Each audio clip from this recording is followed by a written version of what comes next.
Afternoon sunlight filtered through the tall windows of the Riverside Community Art Center, illuminating paint-splattered tables where a dozen children worked with fierce concentration. Lysandra Moonveil moved between them with practiced grace, her voice gentle as she guided small hands holding oversized brushes. "Remember, Maya, there's no wrong way to paint a tree," she said, crouching beside a 7-year-old whose canvas showed a purple trunk with orange leaves. "In art, we make our own rules." Lysandra's worn jeans bore evidence of countless sessions, dried paint streaks in every color, each stain a memory of a child's discovery. Her black hair was pulled back practically, secured with a frayed hair tie. She wore a faded gallery t-shirt from an exhibition she attended years ago, back when such luxuries fit her budget. Before we jump back in, tell us where you're tuning in from, and if this story touches you, make sure you're subscribed, because tomorrow I've saved something extra special for you. A tentative knock interrupted the familiar rhythm. Through the glass door, she saw a tall man in expensive casual wear, khakis and polo shirt that whispered quality rather than shouting it. When he raised his hand against the sun's glare, she caught the flash of what looked like a very expensive watch. "Ms. Moonveil," his voice carried educated cadence. "I'm Kaylin Stormrider from the Riverside Foundation. I'm here to volunteer." Lysandra felt familiar tension in her chest. Wealthy volunteers usually approached community service like tourists, eager to help briefly before returning to comfortable lives, leaving real work to people who couldn't afford to walk away. "Welcome," she said, forcing professionalism. "The children are working on landscapes. Why don't you—" Chaos erupted from table 3. Tommy, an 8-year-old whose enthusiasm exceeded coordination, knocked over blue tempera paint. The thick liquid spread like an azure flood, threatening nearby paintings. "Oh no!" Tommy's eyes filled with tears watching his carefully painted house disappear. Lysandra lunged forward, grabbing paper towels while moving endangered artwork. Kaylin jumped to help, but, though clumsily, he reached for the paint container just as she moved to block the flow. Their collision sent another blue splash across his pristine shirt. "I'm sorry," Kaylin said, staring at the stain with wonder rather than dismay.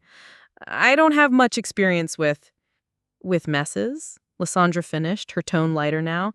Something was endearing about his bewilderment, how he held paper towels uncertainly. "With kids, actually, or paint. Really anything that doesn't involve spreadsheets and grant applications." Around them, other children stopped working to watch. Tommy sat frozen, tears threatening as he stared at his ruined painting. Lysandra's artist mind worked quickly. She grabbed a clean brush and, using the spilled paint, began incorporating the disaster into Tommy's landscape. With confident strokes, she transformed the accident into a flowing river winding through painted hills. "Look, Tommy," she said excitedly, "sometimes the best art happens unplanned. You've created the most beautiful river I've ever seen." Tommy's tears dried as disaster became magic. "Really? It's not ruined?" "Not ruined. Transformed." Kaylin stood transfixed, watching her work. Her brush movements, the certainty in her strokes, the joy she brought to crisis. It was like witnessing someone speak a language he desperately wanted to understand. "That was incredible," he said quietly as children returned to work, Tommy proudly adding details to his accidental masterpiece.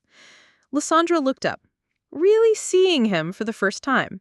Beneath expensive clothes and awkward uncertainty, she glimpsed something genuine. First time with kids? First time volunteering anywhere, actually. The admission surprised him. "I spend most of my time in boardrooms and strategy meetings. My sister says I need to get my hands dirty, literally and figuratively." "Your sister sounds wise." "Philindra usually is. She says I live too much in my head." He gestured at his paint-stained shirt. "I'm beginning to think she's right." As class ended and parents arrived, Lysandra found herself observing Kaylin. He'd settled into cleanup duties with clumsy but genuine effort. She watched him listen intently as 8-year-old Sophia explained her grandmother's garden painting, his attention complete and unpatronizing. Coffee?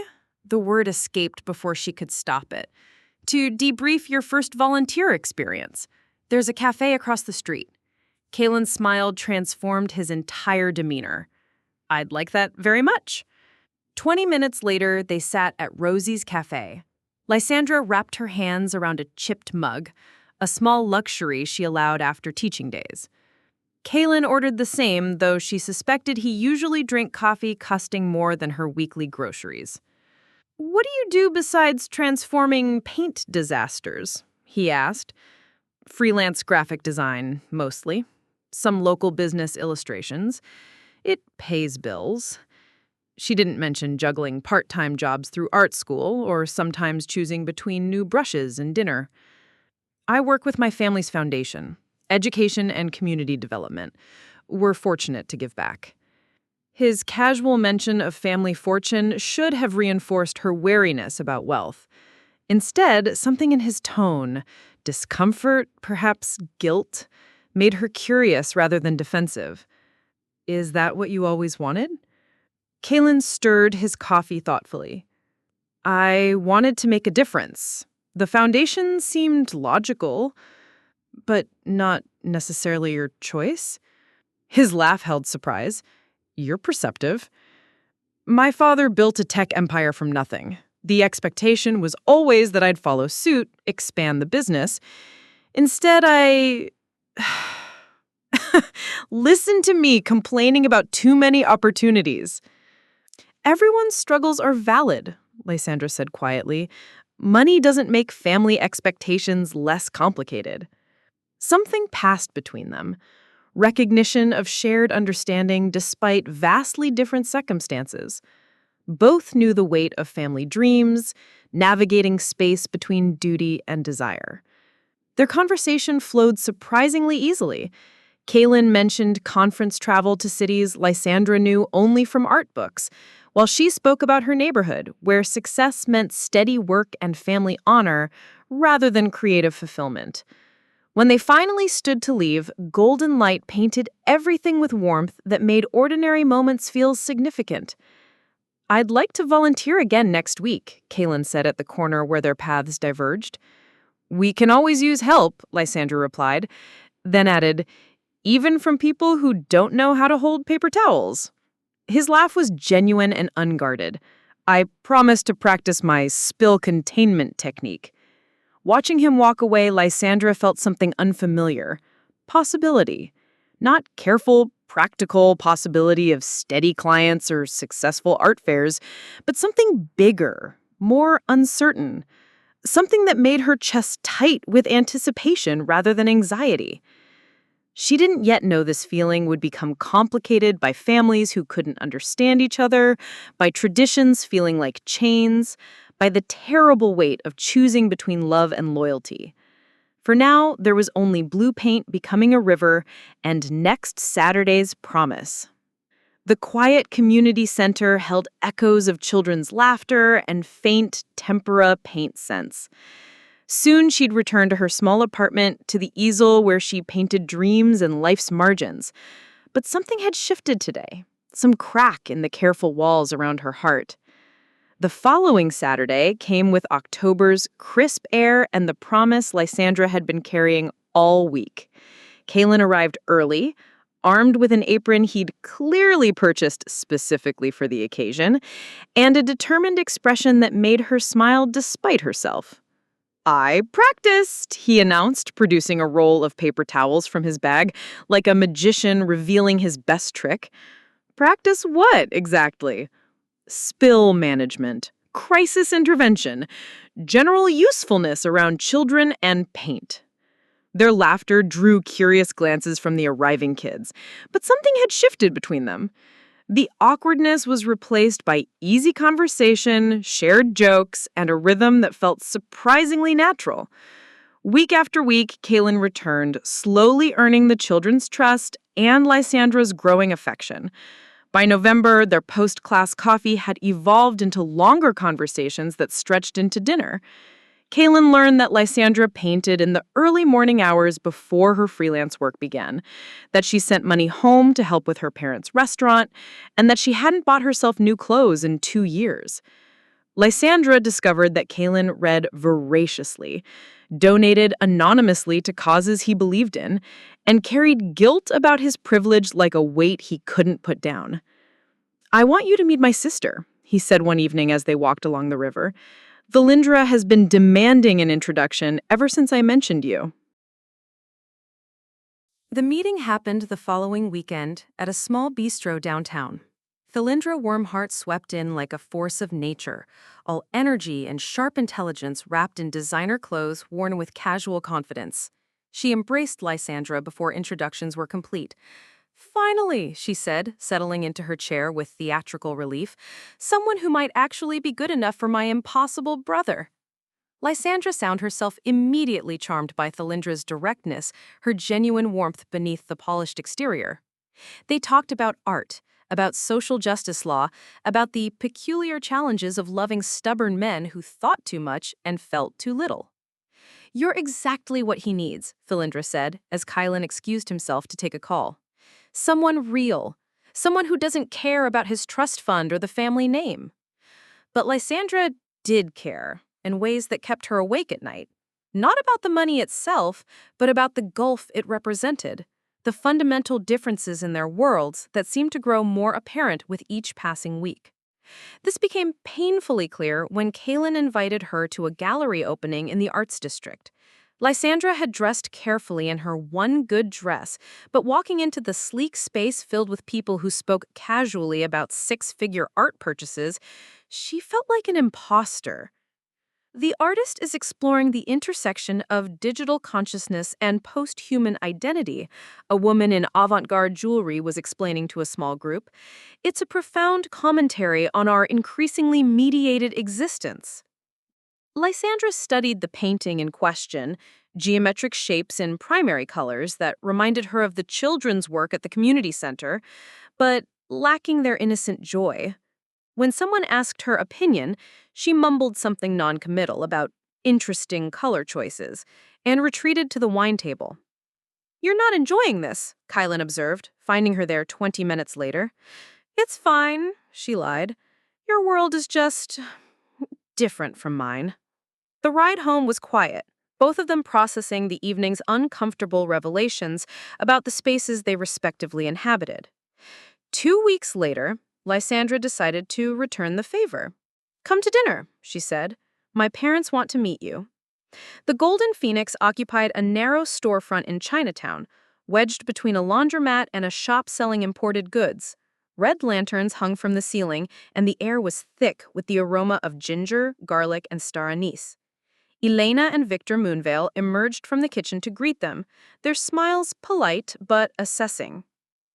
"Welcome," Elena said in carefully pronounced English, though Lysandra knew her mother's English was actually quite good. "Please sit. I bring tea." Victor nodded formally, his eyes taking in Kylan's expensive watch, his unfamiliar face, the way he towered over their family's modest establishment. Lysandra had seen this look before, the careful evaluation of a man who'd built his life from nothing and trusted slowly. Dinner was a careful dance of cultural navigation.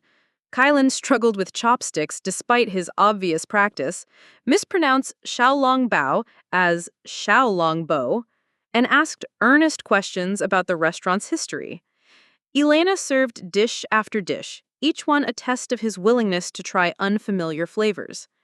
"Very good," he said after tasting the mapo tofu, though Lysandra could see him reaching for his water glass. "The spice is intense." "American food too bland," Victor said quietly. It was the first time he'd spoken directly to Kaylin. "No character." Elena shot her husband a warning look, then turned to Kylan with renewed intensity. "You work in business, yes, like father?" "Non-profit work, actually, through our foundation." "Foundation?" Elena's tone suggested she found this concept puzzling. "Not real job?" "Ma," Lysandra said sharply. "Just asking questions," Elena replied innocently. "Want to understand Lysandra's friend." The emphasis on friend was deliberate. loaded with implications about proper relationships and appropriate timelines. Kylan, to his credit, answered every question with patience and honesty, though Lysandra could see the growing tension in his shoulders. Later, walking to his car, Kylan was quiet. "Your parents don't like me," he said finally. "They don't know you yet. They're protective. They think I'm not serious about you, that I'm just..." Experimenting. Lysandra stopped walking. Are you? The question hung between them like a challenge. In the distance, traffic hummed along the interstate, carrying people between their separate worlds. No, Kaylin said quietly. The opposite, actually. I think I'm falling in love with you. And it terrifies me because I don't know how to bridge the gap between who we are and where we come from.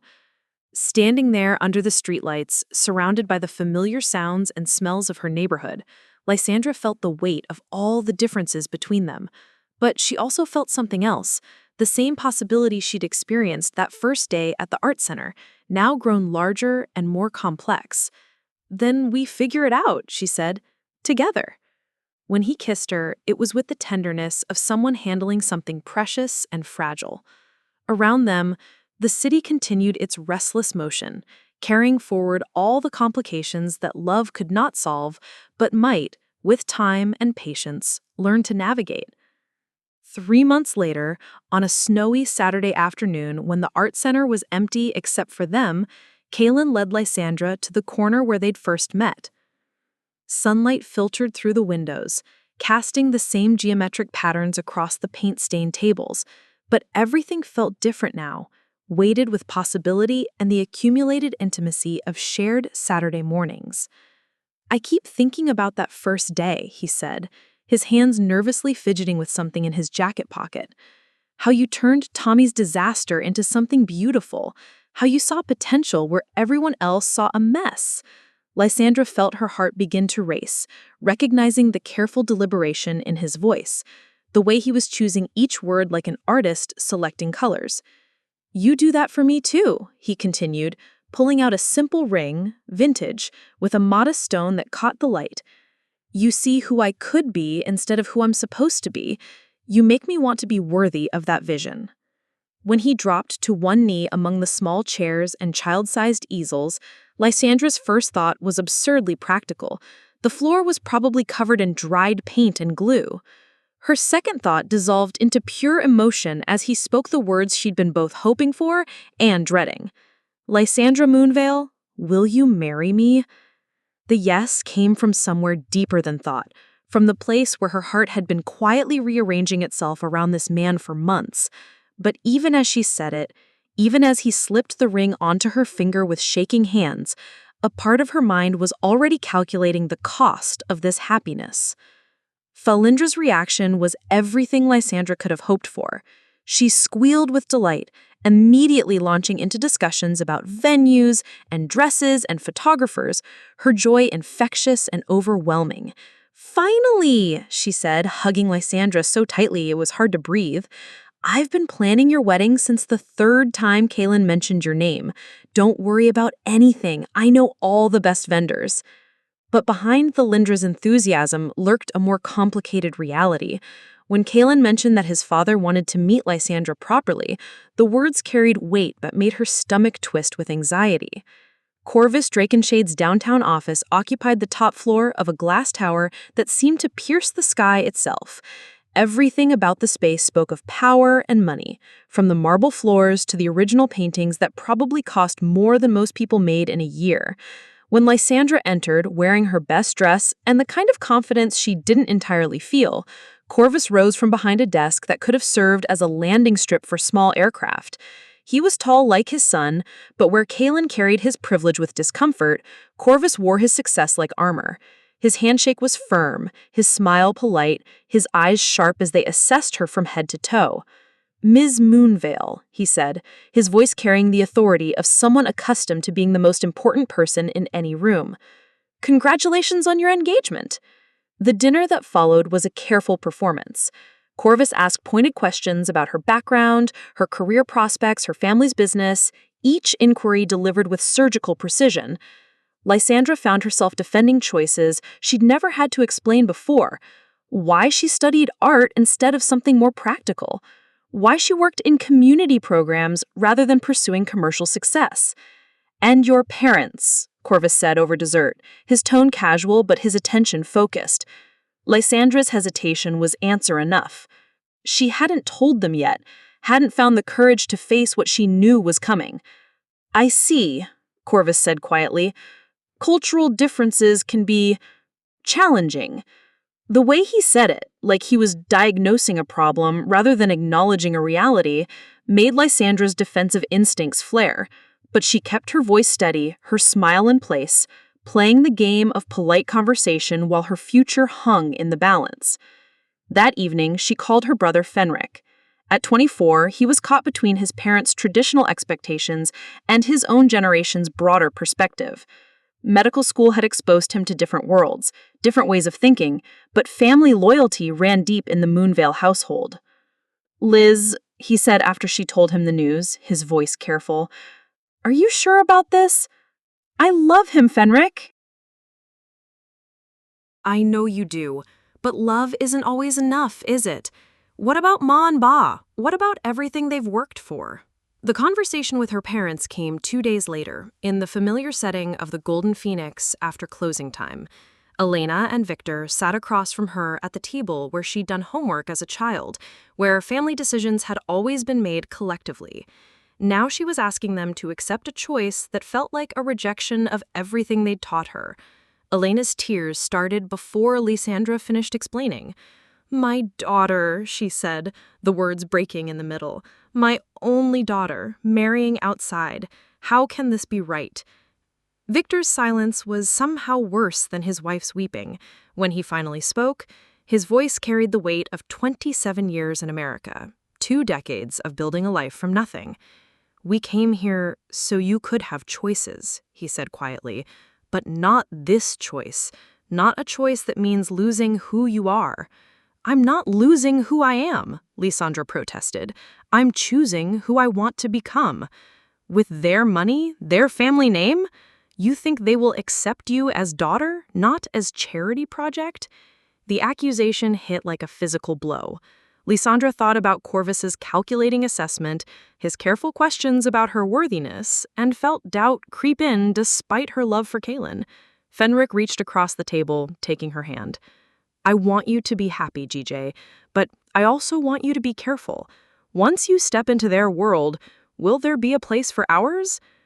The question hung in the air long after she left the restaurant, the ring on her finger feeling suddenly heavy. She'd thought love could bridge any gap, that commitment could overcome any obstacle.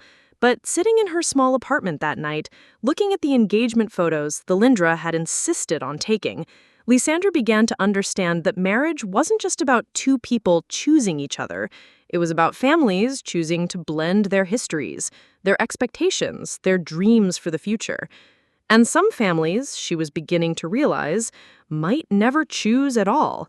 The happiness she'd felt at the art center was still there, but now it was complicated by the weight of disappointing people she loved, by the fear that in gaining Kaylin's family, she might lose her own. The ring caught the light from her desk lamp, beautiful and terrifying in equal measure, a symbol of promise that felt increasingly like a choice between worlds rather than a bridge between them. Wedding planning, Lysandra discovered, was warfare disguised as celebration.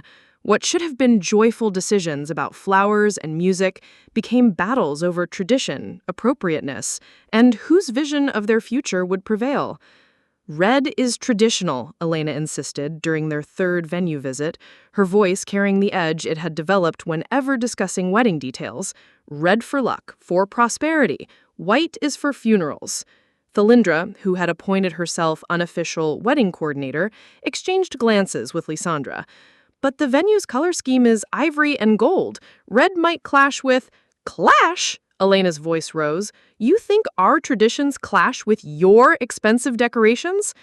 They were standing in the ballroom of the Riverside Country Club, surrounded by crystal chandeliers and floor-to-ceiling windows overlooking manicured gardens. It was beautiful, Lysandra admitted, but it felt like a museum, all polished surfaces and intimidating elegance, not like a place where she belonged. Maybe we should look at other options, Lysandra said quietly. Somewhere less formal. But Lysandra had already shaken her head. Dad's already put down the deposit. Besides, this is where Mom had always dreamed of hosting a family wedding. The mention of Serafina Drakensshade, Kaylin's late mother, was both blessing and burden. Every decision was weighed against what she might have wanted, what would honor her memory. Lysandra felt like she was competing with a ghost for approval she could never win. The joint family dinner happened 3 weeks later, orchestrated by Lysandra's determination to bridge the growing divide. The private dining room at Les Bernardins was Corvus's choice, neutral territory that managed to favor his comfort zone completely. Elena and Victor arrived early, dressed in their best clothes but clearly uncomfortable. The prices on the menu made Elena's eyes widen despite Victor's warning glance. When Corvus arrived with Kaylin and Lysandra, the contrast was stark. 3 people who belonged in such spaces, meeting 2 who were determined not to be intimidated by them. "Thank you for joining us," Corvus said, his tone carrying the careful courtesy of a business negotiation. "I thought it was time our families got to know each other properly." The appetizers arrived, delicate constructions that cost more than Elena spent on groceries in a week. Victor studied his scallop carpaccio like he was solving a complex equation, while Elena attempted conversation. "Your foundation does good work," she said to Corvus, "helping poor communities." "We try to make strategic investments in underserved populations," he replied. "Sustainable impact requires thoughtful resource allocation." Elena blinked at the corporate speak, then tried again. "Lysandra always helps too, since she was little, always thinking of others." "Yes," Kellen mentioned her community work. "Very admirable. Though I do wonder about the long-term financial sustainability of such pursuits." The words hung in the air like a challenge. Lysandra felt heat rise in her cheeks as Corvus's meaning became clear. Her work was charity, not career. Noble, but impractical. Not the foundation for a stable future. "My daughter is a talented artist," Victor said quietly. It was the first time he'd spoken since ordering. "Makes beautiful things. Has gallery showing next month." "How wonderful," Corvus said, though his tone suggested he found it anything but. "The arts are certainly enriching, though I suppose the market can be quite unpredictable." "Not everything is about market," Elena said, her control beginning to slip. "Some things have value that cannot be measured in dollars." "Of course, but when planning a marriage, practical considerations do matter. Financial compatibility, shared expectations about lifestyle." Corvus paused, cutting his beef with surgical precision. "I've taken the liberty of having our attorneys draft a prenuptial agreement. Standard protection for all parties involved." The words hit the table like a bomb. Lysandra felt her stomach drop as every face turned toward her. A prenup? Of course. She was the poor girl marrying into money. Naturally, she needed to be protected against. "Dad," Kaylin said sharply, We haven't discussed many things," Corvus continued smoothly, "but they should be addressed. Asset protection, inheritance considerations, what happens in the unfortunate event that—" "You think my daughter is gold digger?" Victor's voice was quiet, but it carried a dangerous edge that made everyone freeze. "Not at all.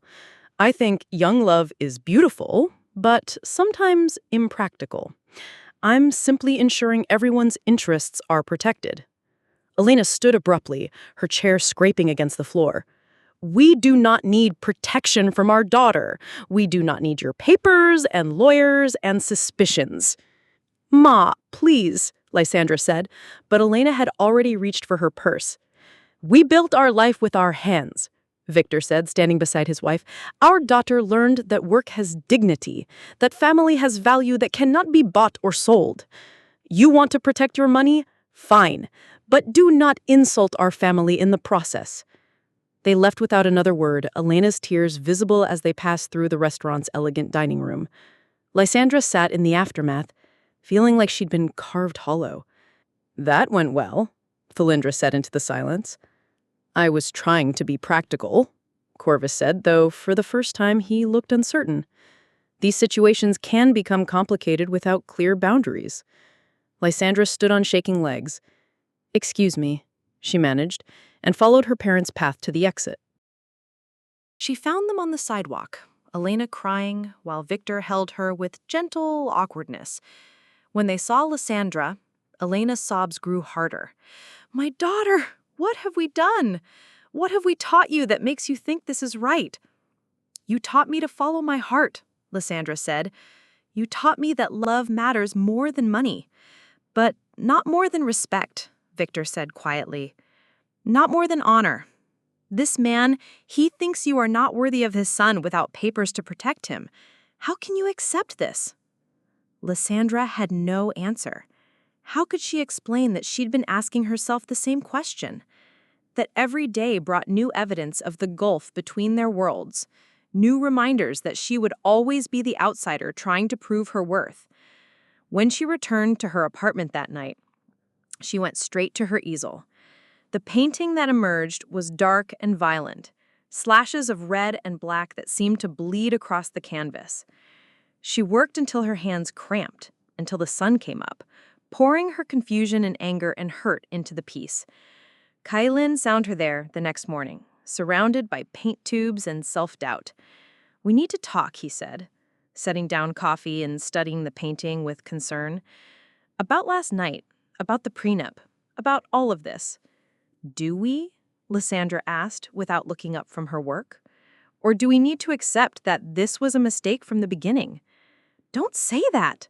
"Why not? Your father's right, isn't he? We're from different worlds. Maybe love isn't enough to bridge that gap. Then we'll build our own bridge. We'll elope, go to Vegas or the courthouse or anywhere that's just about us." Lysandra finally turned to face him, seeing the desperation in his eyes that probably matched her own. "And then what? We spend our whole marriage fighting with our families? You choosing between your father and me choosing between my parents and you? If that's what it takes. What if I don't want that to be what it takes? What if I want a wedding where both our families celebrate instead of endure? What if I want to belong somewhere instead of being tolerated?" The questions hung between them like accusations.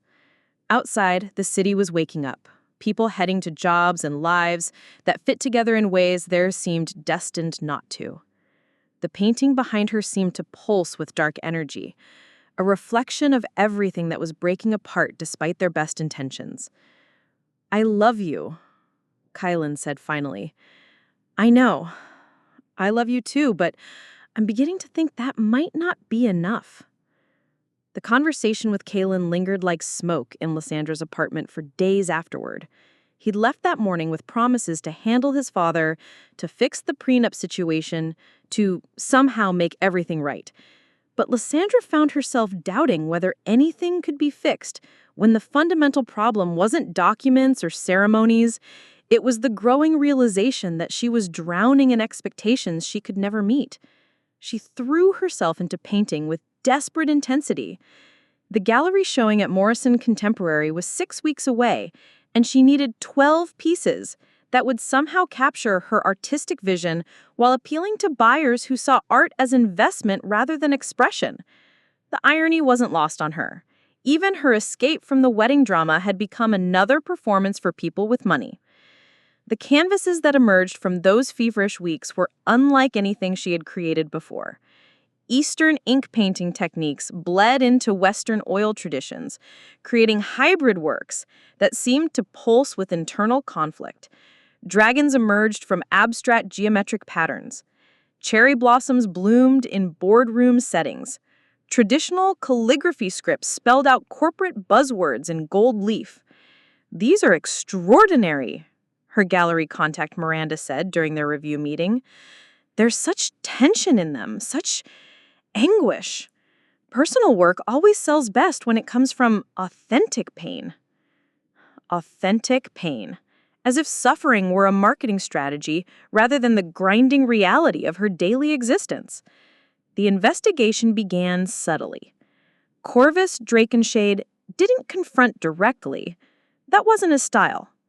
Instead, Lysandra started noticing questions from unexpected sources. Her landlord mentioned someone asking about her rental history. A former professor called to say someone had inquired about her academic performance. Her parents' restaurant received a visit from what Victor described as business consultant asking many questions about our finances. When Corvus finally requested another private meeting, Lysandra knew what was coming.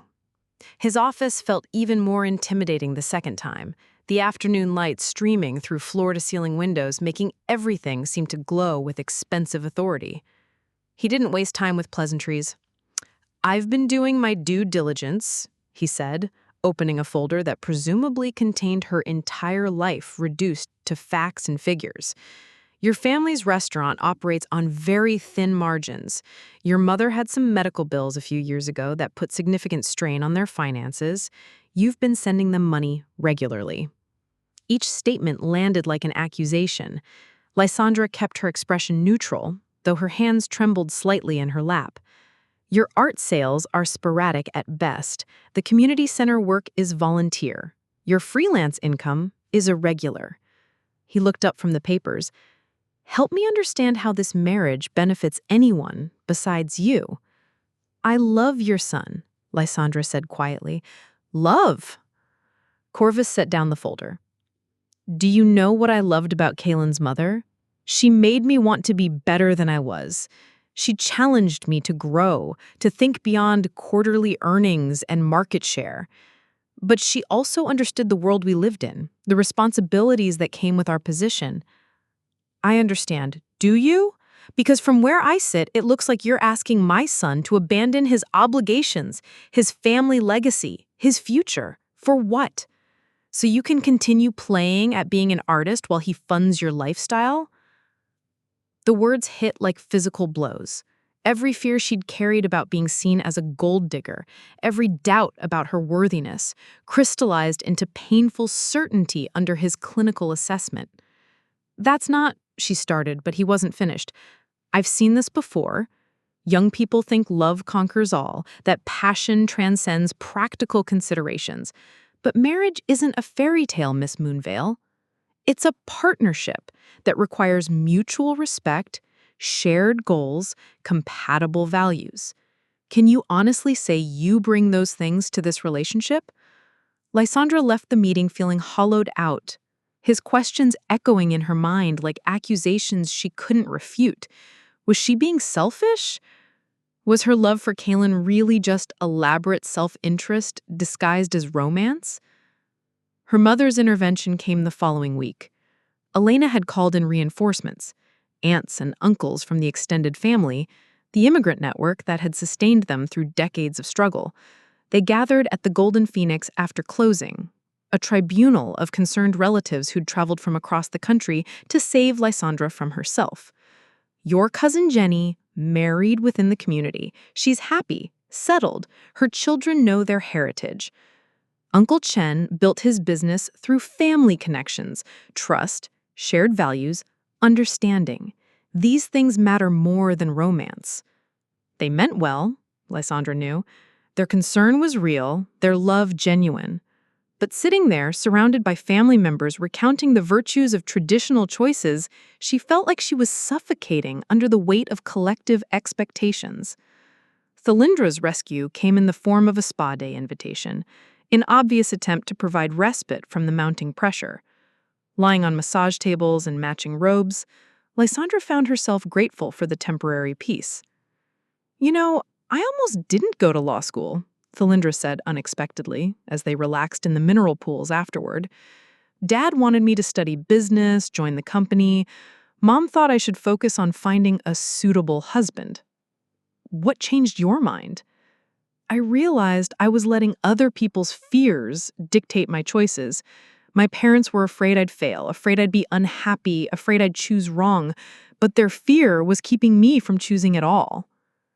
The words resonated deeper than Thalindra probably intended. Lysandra thought about the painting series she'd been working on, how each piece seemed to represent the struggle between different versions of herself: the dutiful daughter, the ambitious artist, the woman in love, the practical survivor. That night, working on what would become the centerpiece of her gallery show, Lysandra painted herself as she truly felt, a figure suspended between two shores, reaching toward both but belonging to neither. The water below dark with uncertainty, and the reflection fractured beyond recognition. The wedding was 6 weeks away, and she had never felt more alone.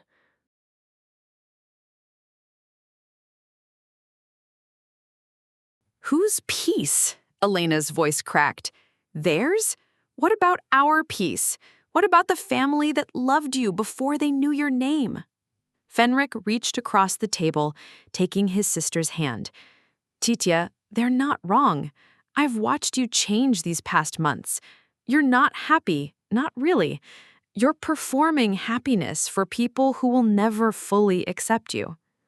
You don't understand, Lysandra said desperately. I love him. We can make this work. Love? Victor repeated the word like it tasted bitter. Your mother and I, we had an arranged marriage. No love at first sight, no grand romance. But we built love together, day by day, through respect and shared purpose and commitment to family. That's love that lasts. This is different. Yes, Elena said through her tears. It is different. Because our families supported us, because we wanted the same things, because we didn't have to choose between love and loyalty. The ultimatum came quietly, delivered in Victor's steady voice that had guided family decisions for as long as Lysandra could remember. If you marry this man, you are no longer our daughter. The words hit like a physical blow. Lysandra felt the air leave her lungs, felt the solid ground of family support crumble beneath her feet. You don't mean that. We do. Elena's voice was barely a whisper. We cannot watch you destroy yourself for people who see you as charity project. We cannot pretend to celebrate when our hearts are breaking. Fenric's hand tightened on hers. There has to be another way. There is, Victor said firmly. She can choose family. She can choose to honor what we built, what we sacrificed for. She can choose to be proud of who she is instead of ashamed. The silence stretched between them, filled with the weight of 28 years of love and expectation and shared struggle. Lysandra looked around the restaurant that had been her second home, at the photos on the walls showing family celebrations and community gatherings, at the life her parents had built from nothing. Then she looked at the engagement ring on her finger, beautiful and foreign, and increasingly feeling like a chain. I can't, she whispered. I can't choose between you and him. I can't make this decision. Then we make it for you, Elena said, standing on unsteady legs. Until you come to your senses, until you remember who you are not welcome here. Victor stood as well, his face carved from stone. The wedding is in 3 weeks. If you go through with it, don't come back. Fenric remained seated, torn between generations and loyalties. When Lysandra looked at him with desperate eyes, he made his choice. I'm sorry, Ma, Ba, but I can't abandon my sister, not even for family honor. Elena's sob echoed through the empty restaurant. Victor's disappointment was a palpable thing, radiating outward like heat from a forge. Lysandra fumbled with her key ring, finding the spare key to the restaurant she'd carried since she was 16. She placed it on the table beside her untouched tea, the small metal object making a sound like a death knell when it hit the surface. I love you, she said to her parents' turned backs. I will always love you. They didn't respond. They didn't turn around. Outside in the December cold, Fenric walked her to her car in silence. When they reached it, he pulled her into a fierce hug. I'm sorry, he said. I'm sorry they made you choose. I'm sorry I can't fix this. You chose me, Lysandra said through her tears. That means everything. It means I've broken their hearts too. But maybe maybe sometimes love requires breaking things that are already cracked. Driving home through empty streets, Lysandra thought about the photo Victor had shown her, about the way she'd learned to apologize for her family's existence, about the slow erosion of her identity in pursuit of acceptance from people who would never truly offer it. The restaurant key was gone, but its absence felt like an amputation. For the first time since Kaellen had proposed, she wondered if love was worth the price of losing herself entirely. Lysandra spent the first night after the ultimatum sitting on Thalindra's couch, staring at the wall where a Rothko reproduction hung in expensive silence. She hadn't called first, had simply appeared at the door at midnight, soaked from December rain and carrying nothing but her car keys and the weight of a shattered family. "I lost them," she said when Thalindra opened the door. "I lost my family." For 3 days, she existed in a strange liminal space between sleep and waking, eating when Thalindra forced food into her hands, showering when the smell of her own despair became unbearable. The wedding planning continued around her like an elaborate performance she was no longer participating in. Flowers were ordered, invitations addressed, caterers confirmed, all while she sat motionless, watching her life happen to someone else. "You need to paint," Thalindra said on the 4th morning, finding Lysandra exactly where she'd left her the night before. "You need to do something other than dissolve into my furniture." "I can't." "Can't or won't?" The question hung between them, challenging and compassionate in equal measure. Lysandra looked at her hands, artist's hands that had been idle for days, fingers that felt disconnected from any creative impulse. "What's the point? I'm not the artist I thought I was. I'm not the daughter my parents raised. I'm not the woman Kaellen fell in love with. I don't know who I am anymore." Thalindra sat on the coffee table facing her, forcing eye contact. "Then figure it out. Stop letting other people's expectations define you and decide for yourself who Lysandra Moonveil actually is."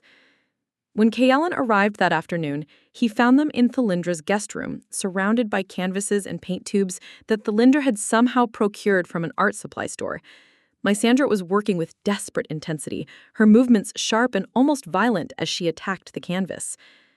"How is she?" he asked his sister quietly. "Broken, but maybe that's not entirely bad. Sometimes things need to break completely before they can be rebuilt properly."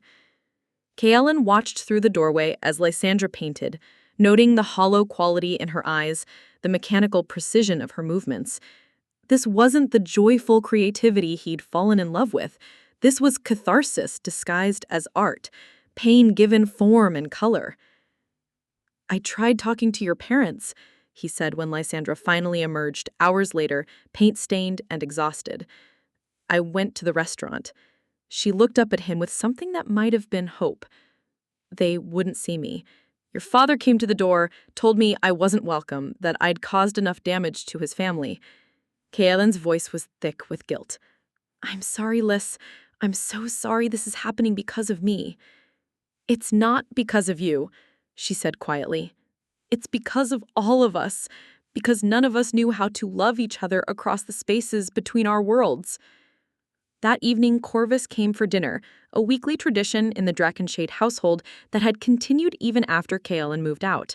Lysandra emerged from the guest room like a ghost, hollow-eyed and wearing borrowed clothes. Her usual warmth was replaced by a distant politeness that made her seem like a stranger. "Lysandra," Corvus said, his tone carefully neutral, "how are you holding up?" "Fine," she lied, taking her seat at the table with mechanical precision. Throughout the meal, Corvus found himself watching her with growing attention. Gone was the nervous eagerness to please that had marked their previous interactions. Gone was the careful performance of gratitude and deference. What remained was something raw and authentic. Grief worn without artifice, pain that didn't bother to disguise itself. She barely touched her food, responded to questions with single words, and seemed to exist in a space adjacent to our conversation rather than participating in it. But there was something in her stillness that spoke more loudly than all her previous attempts at engagement. "The gallery opening is next week," Thalindra mentioned, trying to draw Lysandra into conversation. "Are you excited about showing your work?" I suppose, she said, her voice flat. People will come, look at paintings of someone's pain, decide if it's worth buying. The authenticity Miranda wanted. She looked directly at Corvus for the first time that evening. Isn't that what art is? Packaging human suffering for consumption by people who can afford to appreciate it from a safe distance? The bitterness in her voice was like nothing they'd heard from her before. This wasn't the grateful, accommodating woman who had tried so hard to fit into their world. This was someone who had been stripped down to essential elements and found herself not particularly concerned with making others comfortable. After dinner, while Kaylin helped Lysandra clear dishes, Corvus found himself drawn to the guest room where Lysandra had retreated. The door was open, and inside, she was working on a painting that made him stop in the doorway. It was a self-portrait unlike anything he'd expected. The figure in the painting stood on a bridge that seemed to be crumbling at both ends, her arms stretched toward shores that were moving away from each other. Below, dark water swirled with faces, some familiar, some not, and above the sky was the color of loss. "It's not finished," Lysandra said without looking up, somehow sensing his presence. "It's extraordinary," Corvus said quietly, "terrible and beautiful." She finally turned to face him, and for the first time, he saw her clearly, not as a potential threat to his family's stability, not as a charity case seeking elevation, but as someone whose pain was genuine and whose love for his son had cost her everything she'd previously held dear. "You don't trust me," she said. It wasn't a question. "No," I admitted, "I don't. But I'm beginning to think my mistrust says more about me than it does about you." The next day, Lysandra drove to Chinatown. She parked across the street from the Golden Phoenix and sat in her car for 2 hours, watching the lunch rush through rain-streaked windows. She saw her mother moving between tables, her father working the register, the familiar choreography of a family business continuing without her. At one point, Elena looked out the window in her direction. For a moment, their eyes met across the distance and the traffic and the weight of broken promises. Then Elena turned away, and Lysandra understood that some bridges, once burned, couldn't be rebuilt with good intentions alone. That night, she finished the painting. In the final version, the figure on the crumbling bridge had stopped reaching toward either shore. Instead, she stood with her arms at her sides, facing forward towards something beyond the frame, something that might be an ending, or might be a beginning, but was entirely her own choice to make. 2 weeks until the wedding, and for the first time since the engagement, Lysandra began to wonder if marriage was the answer to a question she'd never properly asked herself. Not who she should become for others, but who she already was when no one else was watching. 1 week before the wedding, Corvus knocked on the guest room door with the tentative air of a man entering unfamiliar territory. Lysandra looked up from her easel, paint-stained and hollow-eyed, wearing one of Lysandra's oversized sweaters like armor against the world. "Could we talk?" he asked, privately. She followed him to his study, a room she'd never entered before, lined with books and dominated by a massive mahogany desk that probably witnessed decades of corporate decisions. But what drew her attention were the photographs scattered across every surface. Serafina Drakenshade, frozen in silver frames at various stages of life, her smile warm and unguarded in ways that made the formal portraits seem like glimpses into a different universe. "I've been watching you this week," Corvus said, settling into the chair behind his desk but somehow managing to look smaller than usual. "The way you've been, since your family, since they made their choice." Lysandra remained standing near the doorway, not trusting herself to get comfortable in this inner sanctum of Drakenshade power. "I've been thinking about something my wife used to say," he continued, picking up one of the photos, Serafina in jeans and a paint-splattered shirt, laughing at something off camera. "She said that the measure of a person isn't what they do when everything's going their way. It's who they become when everything falls apart." Lysandra studied the photograph in his hands. Serafina looked young, maybe early 20s, standing in front of what appeared to be a small apartment with peeling paint and cracked sidewalks visible in the background. "She wasn't born into money," Corvus said, following her gaze. Her father worked construction, her mother cleaned houses. When I met her, I was nobody, just another startup founder with more ambition than sense, working 18-hour days and living on ramen noodles. He set down the photo and picked up another, the two of them in what looked like a tiny kitchen, both covered in flour, grinning at the camera with the easy joy of people who had nothing but each other. She believed in me before I had any reason to believe in myself. But more than that, she reminded me where I came from every time success started going to my head. His voice grew softer, more vulnerable. After she died, I think I forgot those lessons. I let wealth become a wall instead of a tool. I started seeing people as potential threats instead of human beings. When Kaylin first mentioned you, I did what I always do. I investigated, I analyzed, I looked for the angle, and everything I found confirmed my worst suspicions. A struggling artist from a working-class family, suddenly interested in my son. It seemed obvious. I know what it looked like, Lysandra said quietly. But then I watched you these past few days. I watched you lose everything that mattered to you and refuse to blame anyone else for it. I watched you create art that could break hearts just by being honest. And I realized. He paused, looking at the photograph again. You remind me of her. Not in any superficial way, but in the things that actually matter. A memory flickered across his face, and when he spoke again, his voice carried the weight of decades. Serafina came from nothing, but she never acted like she was grateful to me for elevating her status.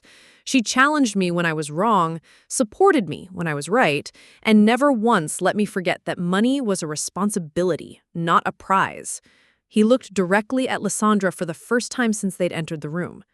She would have liked you, and she would have been furious with me for how I've treated you. The admission hung between them like a bridge neither had expected to find. I know about the prenup, about the way I cornered you with lawyers and suspicions and corporate thinking applied to matters of the heart. It was wrong. I was trying to protect Kaylin from what I assumed was opportunism, but I was really trying to protect myself from having to trust again. Lysandra felt something loosening in her chest. Not forgiveness exactly, but understanding.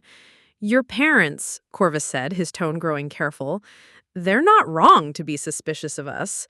We live in a world that can be consuming. It changes people, sometimes for the worse. But you, he shook his head, you've stayed yourself despite everything we've put you through. That takes a strength I'd forgotten to value. I don't feel strong, Lysandra admitted. I feel like I'm disappearing piece by piece. Then let me help you remember who you are. Corvus stood, moving around the desk to face her directly. Your father should be walking you down that aisle next week. Since he won't, since he has chosen pride over love, would you allow me the honor? The offer hit her like a physical blow. Of all the things she'd expected from this conversation, this gesture of acceptance was not among them. Why? She whispered. Because Serafina would have insisted on it. Because Kaylin loves you, and I've finally learned to trust his judgment about people. Because you've brought something back into this house that I thought died with my wife. The sound of genuine laughter, the presence of someone who sees us as people rather than bank accounts. He moved to another photograph, this one showing Serafina with a young Kaylin and Lysandra, all of them covered in garden dirt and grinning. She always said that family isn't about blood or tradition or meeting expectations. It's about choosing to stand by someone when standing is difficult, about showing up when showing up matters. He turned back to Lysandra. I'd like to show up for you, if you'll let me. Tears came then, not the desperate sobs of recent days, but something cleaner, like rain after a long drought. For the first time since her parents' ultimatum, Lysandra felt like she wasn't completely alone.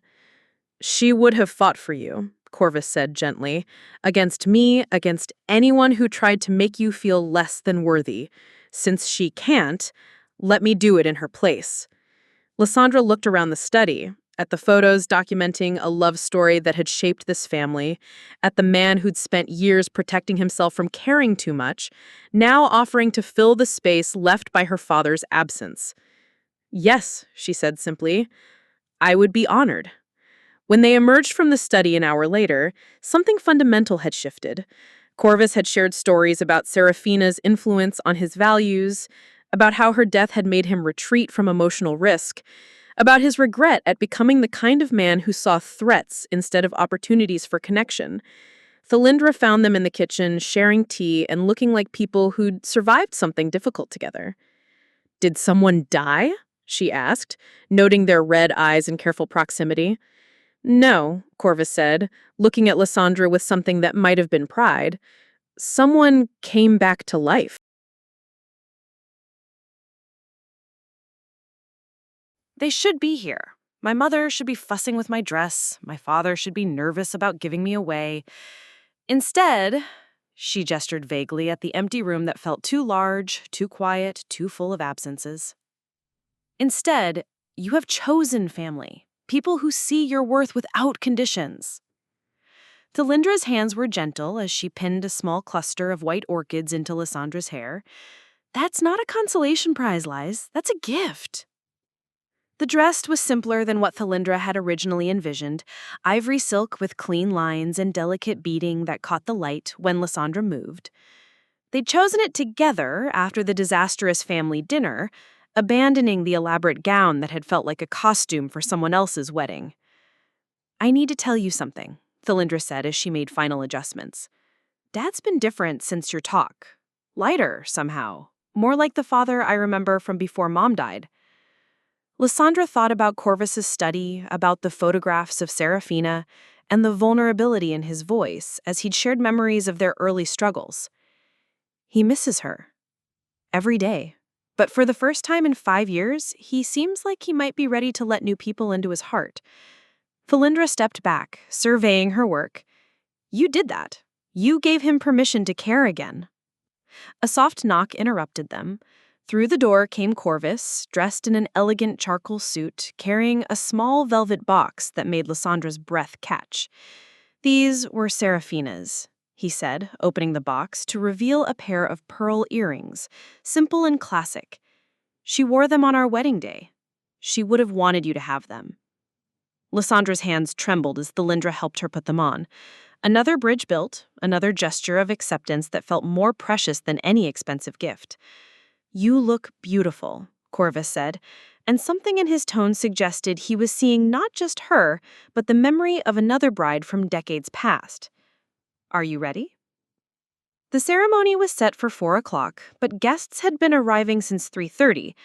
Through the bridal suite windows, Lysandra could see cars pulling up the circular drive, colleagues from Kaylin's nonprofit work, friends from Thalindra's law firm, artists from the gallery community who had become invested in her success. But there was also a section of empty chairs on the left side of the aisle, a stark reminder of the family that had chosen absence over acceptance. Lysandra had insisted they remain unfilled, unable to pretend that their rejection didn't leave a wound. It's time, the wedding coordinator announced. And suddenly everything was in motion. Thalindra headed out first, resplendent in deep blue silk, followed by the string quartet beginning the processional music that would signal Lysandra's entrance. Corvus offered his arm with formal gallantry, but his smile was warm and genuine. Shall we? They paused at the back of the ceremony space, and Lysandra felt her breath catch. The room was transformed with thousands of white flowers and soft candlelight, but what struck her most was Kaylin's face as he turned to see her.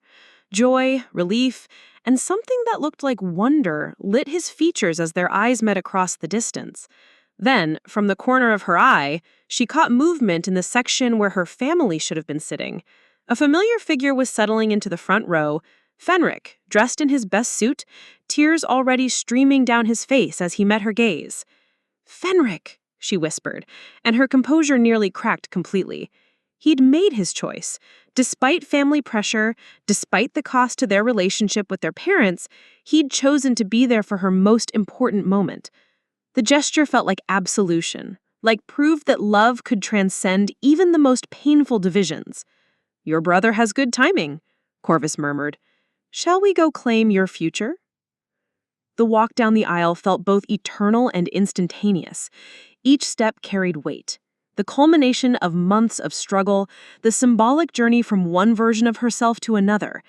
Guest faces blurred past, but she was aware of smiles, of whispered comments about how beautiful she looked, how perfect they were together.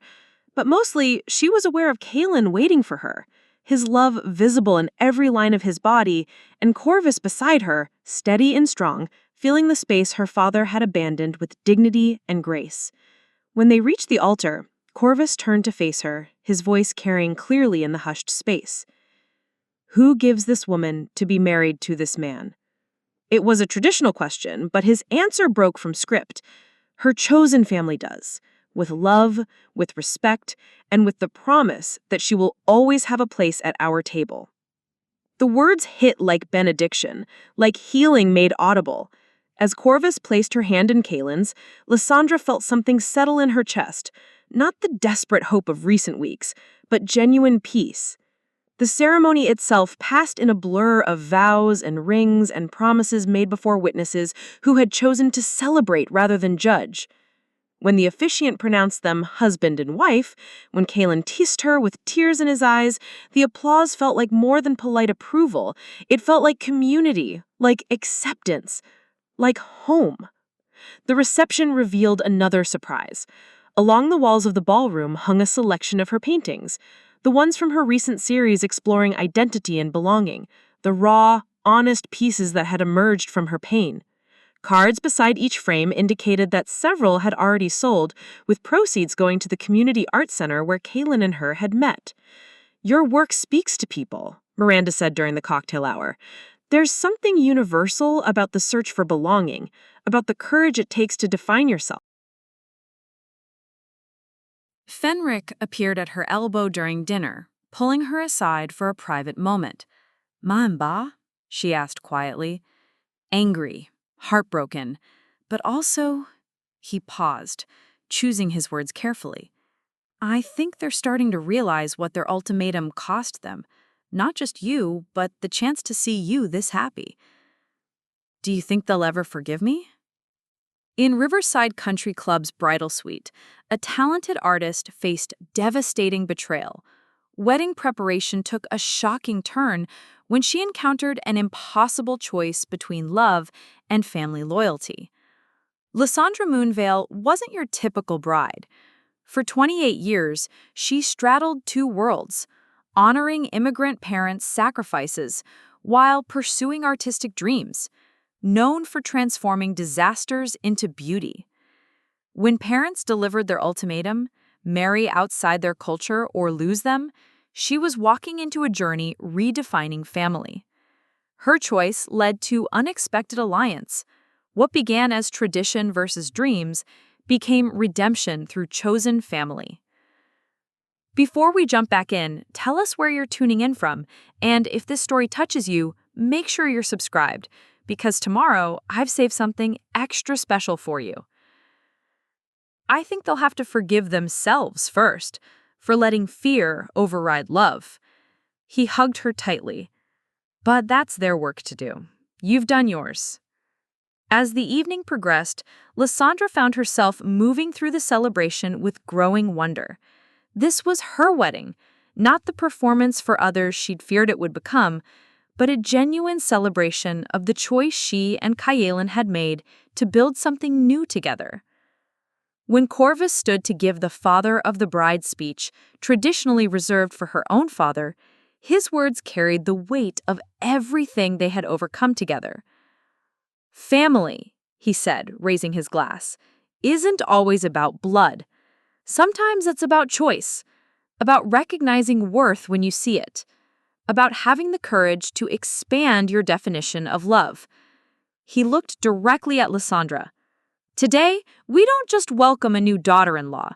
We celebrate the young woman who reminded us what it means to choose connection over comfort, authenticity over approval."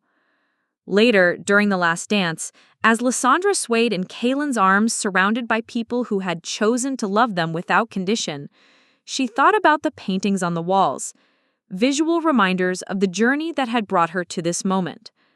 The pain had been real, the losses genuine, but so was this, the warmth of accepted love, the strength of bonds freely chosen, the possibility of building family from intention rather than accident. No regrets? Kaylin whispered against her ear. Lysandra looked around the room, at Talindra laughing with college friends, at Corvus deep in conversation with Fenric, at the faces of people who had shown up to celebrate their love without condition. None, she said, and for the first time in months, she meant it completely.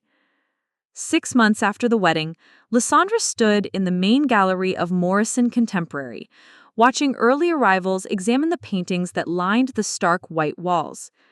The opening reception for Between Shores, A Journey of Identity wouldn't officially begin for another hour, but collectors and critics had already started gathering, drawn by advance reviews that called her work a powerful meditation on belonging and the courage to define oneself. Nervous? Talindra appeared at her elbow, elegant in black silk, carrying 2 glasses of wine that cost more than Lysandra used to spend on groceries in a month. Terrified, Lysandra admitted, accepting the wine gratefully. It's one thing to paint through pain, it's another to have strangers analyze it. The centerpiece of the show was the self-portrait she'd completed during her darkest week. The figure suspended between crumbling shores, no longer reaching for either side, but standing in her own strength. The placard beside it already bore a small red dot, indicating it had sold, though she didn't know to whom. "Look," Talindra said, nodding toward the entrance where Corvus had just arrived, impeccably dressed, but carrying himself with the warmer demeanor that had become his default since the wedding. Behind him walked a familiar figure that made Lysandra's breath catch. Fenric moved through the gallery space with the careful attention of someone seeing his sister's work displayed professionally for the first time. He graduated from medical school 2 weeks ago, his achievement celebrated with a family dinner where he had spoken movingly about the courage it took to choose your own path, words that everyone understood as being about more than career choices. "JJ," he said, embracing her carefully to avoid wrinkled dress clothes. "This is incredible! Ma and Ba should see this." The mention of their parents was no longer the knife wound it had been immediately after the wedding. Time and distance had dulled the sharp edges of loss, replacing them with something more complex. Grief mixed with hope, acceptance layered with longing. "How are they?" Lysandra asked, the question she always asked but never quite prepared herself to hear answered. Stubborn, proud, heartbroken, but also, Fenric's expression was careful. "Watching. Ba came to my graduation, you know. Afterwards, he asked me about your art, about whether you were..." Happy. What did you tell him? The truth. That you're building something beautiful from the pieces they helped break. Corvus joined them, studying the painting nearest to where they stood, a piece that blended traditional Chinese brushwork with contemporary mixed media, creating something that was distinctly neither Eastern nor Western, but entirely Lysandra's own. "I'd like to purchase this one for the foundation offices," he said, his tone carrying the same matter-of-fact authority he used in business meetings. "The staff should see work that speaks to the complexity of identity, especially given our focus on immigrant communities." It was such a Corvus way of showing support, practical, thoughtful, and somehow managing to be deeply personal while sounding purely professional. Lysandra had learned to recognize these gestures, the way her father-in-law expressed affection through actions rather than words. "You don't have to buy my work," she said softly. "I'm not buying it because I have to. I'm buying it because it's extraordinary and because I want people to see what you've accomplished." He paused, his voice growing warmer. Serafina would have been proud. She believed art should challenge people to examine their assumptions about belonging and worth. The comparison to his late wife no longer felt like pressure to live up to impossible standards.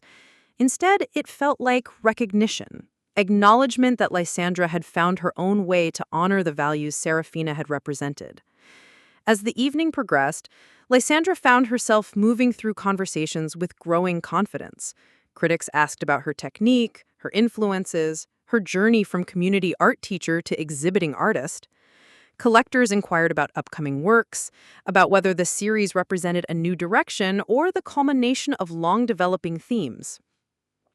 The integration of Eastern and Western traditions feels effortless, one reviewer noted, studying a piece where traditional calligraphy flowed into abstract expressionist color fields. But I imagine the personal integration was more challenging. It's ongoing, Lysandra replied honestly. I'm learning that identity isn't something you achieve once and then possess. It's something you actively create every day through the choices you make about what to honor and what to leave behind. Near the end of the evening, as servers circulated with final glasses of wine and the crowd began to thin, Lysandra noticed Fendrick deep in conversation with Miranda about logistics for a potential touring exhibition. Watching him advocate for her work with medical school precision made her chest tight with gratitude for his persistent loyalty. Her phone buzzed with a text message. For a moment, she hesitated. Experience had taught her to brace for bad news delivered through technology. But the sender was listed as Lysandra Moonveil, and the message was brief. Saw article in Chinese newspaper about your art show. Proud of you. The words were simple, almost clinical in their restraint, but coming from her mother, who hadn't spoken to her directly since the ultimatum 6 months ago, they felt like a crack in the wall that had divided their family. Lysandra showed the message to Fendrick, who smiled with the satisfaction of someone whose careful diplomatic work was finally bearing fruit. He made Ba read the article 3 times, he revealed. They're fighting about whether to reach out. Ma wants to call, Ba thinks it's too soon, that you need to make the first move. And what do you think? I think pride has cost this family enough already. But I also think healing happens slowly, one small gesture at a time.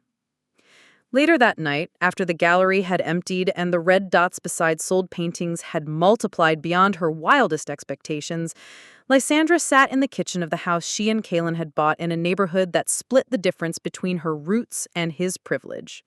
She was teaching Corvus and Thalindra how to fold dumplings for Sunday dinner, a tradition she'd started as a way of bringing her heritage into their family rhythm. Your technique is improving, she told Corvus, whose dumpling looked almost recognizable. But you're still thinking too much. Dumpling making is about feeling, not precision. Everything worthwhile requires practice, he replied, concentrating intensely on his pleading. Even love. Kaylin appeared in the doorway, still dressed in his suit from the gallery opening, his tie loosened and his expression soft with the kind of contentment that came from watching someone you love succeed beyond their own expectations. How does it feel? He asked, sliding into the chair beside her and accepting the dumpling she offered, being officially recognized as the artist you always were. Lysandra considered the question, thinking about the journey from the Community Art Center where they'd met to tonight's celebration, about the family she'd lost and the one she'd gained, about the slow process of learning to define herself rather than letting others' expectations shape her identity. It feels like beginning, she said finally, like everything that came before was preparation for whatever comes next. On the counter, her phone rested silent beside a handwritten letter that had arrived that morning. Elena's careful penmanship on expensive stationery, words that didn't quite apologize, but acknowledged pain on both sides, that left the door open for future conversation without demanding immediate reconciliation. Outside, early summer rain began to fall, the kind of gentle shower that nourished growing things. Inside, surrounded by chosen family and the warm smell of ginger and garlic, Lysandra felt something she'd been reaching toward for months finally settle into place. Not the desperate hope of forcing different worlds to merge, but the quiet satisfaction of creating something entirely new from the pieces of all her previous selves. The future remained unwritten, full of possibilities for reconciliation and growth, for art that would continue evolving as she did, for love that had proven stronger than expectation and more durable than tradition. And for the first time since falling in love with Kaylin Stormrider, Lysandra felt completely ready to meet whatever came next.